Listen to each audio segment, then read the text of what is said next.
Hello everyone, ये 10th class NCERT science का पहला चैप्टर है केमिकल रिएक्शंस एंड इक्वेशंस। और उसमें से ये जो 10 क्वेश्चन हैं बहुत ही ज़्यादा इम्पोर्टेंट हैं। इसमें से कम भी बोर्ड के एग्ज़ाम में आपके 5 क्वेश्चन आपको ज़रूर देखने को मिलेंगे, तो वीडियो को लास्ट तक देखिएगा, ज़्यादा बड़ी वीडियो नहीं बनेगी।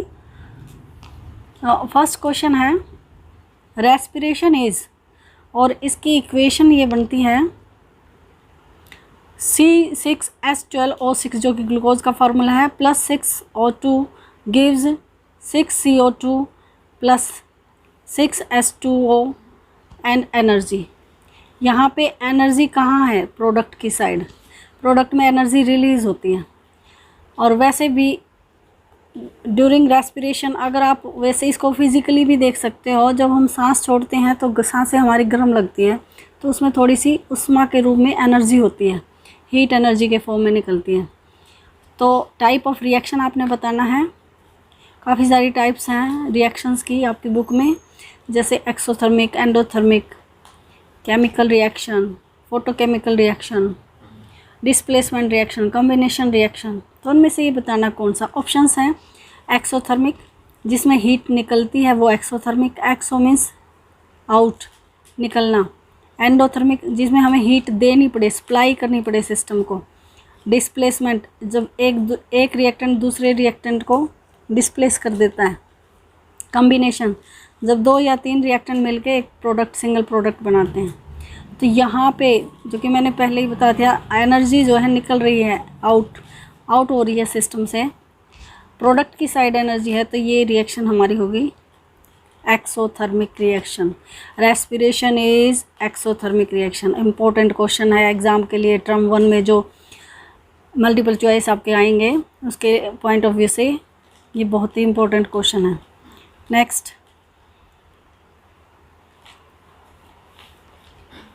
2H2 plus O2 gives 2H2O।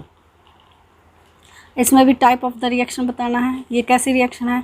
Exothermic reaction, जो कि ये नहीं है क्योंकि यहाँ पे एनर्जी आपको नहीं बताई गई है, प्रोडक्ट की साइड निकलती नहीं दिखाई गई। यहाँ दिखाई, अगर यहाँ एनर्जी लिखा है या हीट एनर्जी निकल, तो ये एक्सोथर्मिक होती नहीं है। ये एंडोथर्मिक भी नहीं है क्योंकि यहाँ भी एनर्जी नहीं दिखाई गई है, सिस्टम को नहीं देनी पड़ रही है। डिस्प्लेसमेंट, कोई एक दूसरे को डिस्प्लेस नहीं करता। कॉम्बिनेशन रिएक्शन, कॉम्बिनेशन रिएक्शन क्या होती है? जब 2 या 3 या 2 से ज़्यादा सब्सटेंसेस मिलके किसी सिंगल प्रोडक्ट, जैसे यहाँ पे H2 और O2 मिलके क्या बना रहे हैं? H2O। तो ये कॉम्बिनेशन रिएक्शन है। इसका आंसर क्या होगा? Combination reaction. नेक्स्ट चलते हैं इसमें, लेड नाइट्रेट। ये ब्रैकेट में जो S दिया है ये सॉलिड स्टेट के लिए है। Gives lead oxide PbO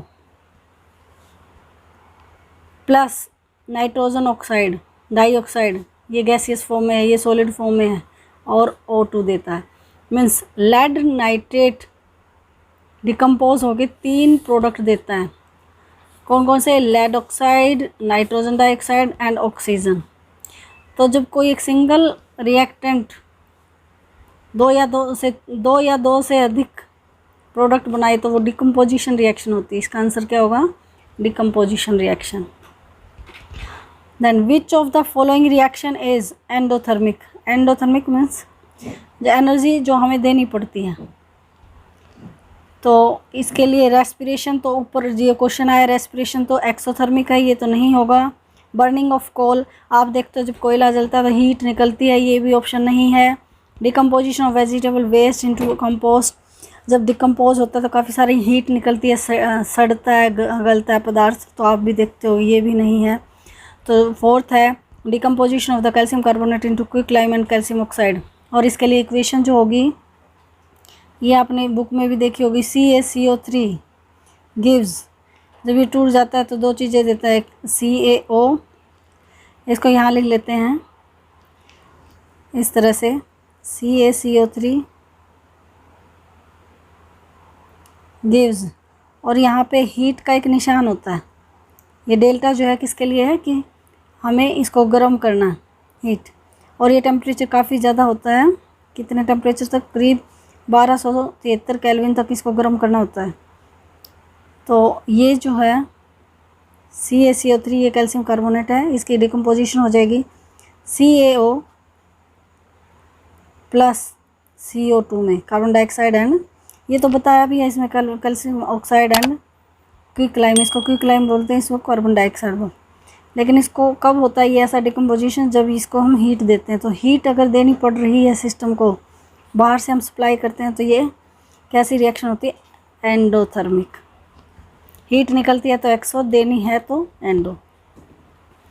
next चलेंगे हम, विच of the following reaction is AB, दूसरा है CD।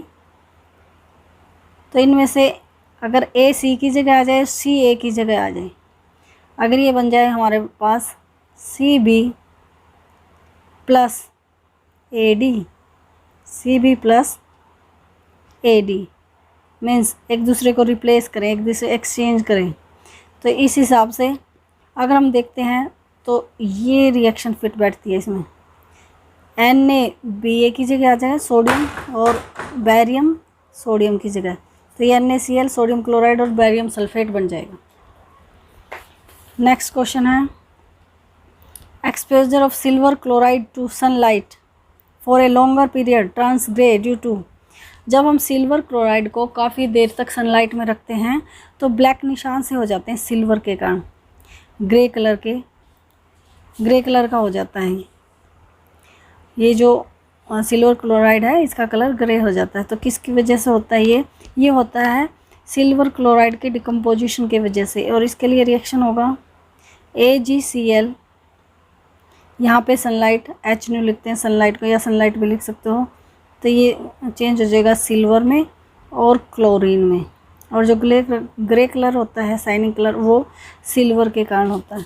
किसके कारण, सिल्वर के कारण। इसको बैलेंस कर लो, यहाँ 2 लिख देंगे, बैलेंस हो गया। तो इसकी फॉर्मेशन के कारण ये टूट जाता है, डिकम्पोज हो जाता है सिल्वर और क्लोरीन में।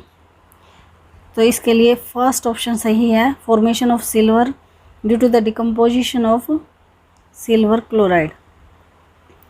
नेक्स्ट चलेंगे, which of the following is are chemical change physical change. Sorry, chemical change कौन कौन से हैं इसमें, या इसमें 2 भी हो सकते हैं, 1 भी हो सकता है।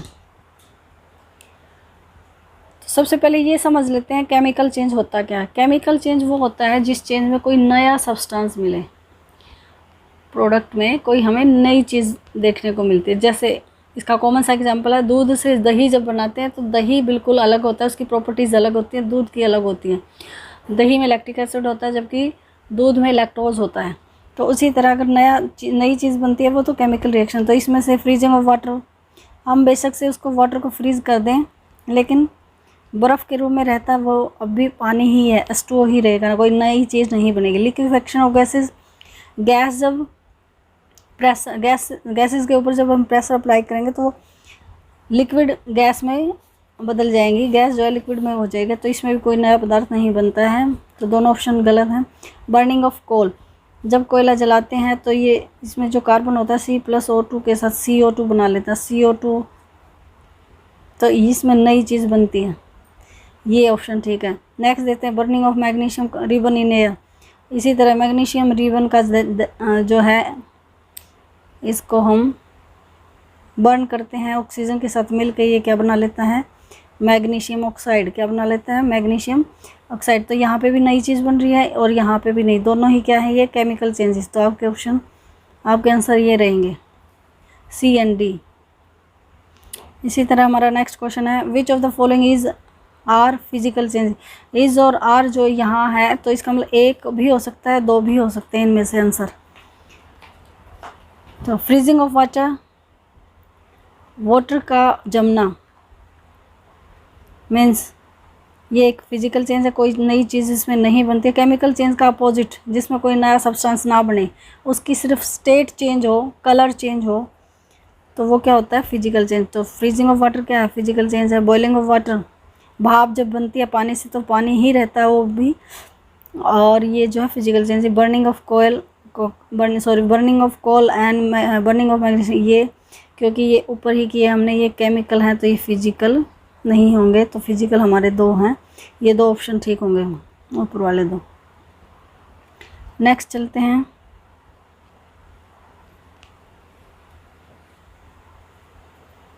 और ये क्वेश्चन है, देखो ये रिएक्शन आपको दी है, which substance get oxidise during this reaction. इस रिएक्शन में कौन सा सब्सटेंस ऑक्सीडाइज होता है?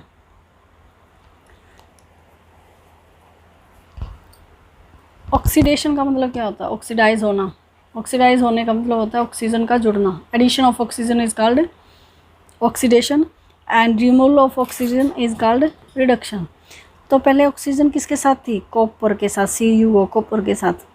प्रोडक्ट में कॉपर के साथ कोई ऑक्सीजन नहीं है, कॉपर ने ऑक्सीजन गंवा दिया है, ऑक्सीजन छोड़ दिया है। ऑक्सीजन छोड़ने का मतलब है इसकी क्या हुई है? रिडक्शन। कॉपर की क्या हुई है? रिडक्शन। और यहाँ पे हाइड्रोजन के पास ऑक्सीजन आ गया प्रोडक्ट में। पहले हाइड्रोजन के पास ऑक्सीजन नहीं था, अब प्रोडक्ट में इसने ऑक्साइड बना ले लिया, इस मीन्स वाटर बना लिया है, ऑक्सीजन के साथ ये मिल गया। तो हाइड्रोजन की क्या हुई है यहाँ पे? ऑक्सीडेशन। हाइड्रोजन की ऑक्सीडेशन हुई है, कॉपर की रिडक्शन हुई है।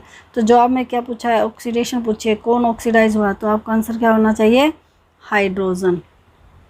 ओके, नेक्स्ट चलते हैं। CuO+, ये रिएक्शन है ऊपर वाली ही, क्यूप्रस ऑक्साइड, जो क्यूप्रिक ऑक्साइड प्लस हाइड्रोजन मिलके कॉपर और वाटर यहाँ पे देते हैं। तो इसमें इसकी टाइप बतानी है रिएक्शन की। कॉम्बिनेशन रिएक्शन, जो कि ये नहीं है, कंबाइन नहीं कर रहे हैं, 2 रिएक्टेंट है, 2 ही प्रोडक्ट है, तो कॉम्बिनेशन तो नहीं है। रिडक्शन रिएक्शन, यस बिल्कुल रिडक्शन है ये। कॉपर का अभी ऊपर देखा, कॉपर का रिडक्शन होता है। ऑक्सीडेशन रिएक्शन, ऑक्सीडेशन भी बताया, किसका ऑक्सीडेशन होता है? हाइड्रोजन का।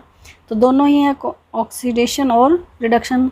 और चौथा है रेडॉक्स। रेडॉक्स मीन्स जिसमें ऑक्सीडेशन भी हो, रिडक्शन भी हो, क्योंकि जवाब हमने एक ही चुनना है, तो ये इसका सही जवाब होगा रेडॉक्स रिएक्शन। रेडॉक्स रिएक्शन का दूसरा नाम है रिडक्शन ऑक्सीडेशन रिएक्शन, क्योंकि इसमें दोनों ही होती हैं, ऑक्सीडेशन भी रिडक्शन भी। कॉपर का रिडक्शन होता है, हाइड्रोजन का ऑक्सीडेशन होता है, तो ये रेडॉक्स रिएक्शन। ये मैंने गूगल फॉर्म में अब क्विज की माध्यम से ये 10 क्वेश्चन एक्सप्लेन किए। आशा आपको समझ में आ गए होंगे। धन्यवाद।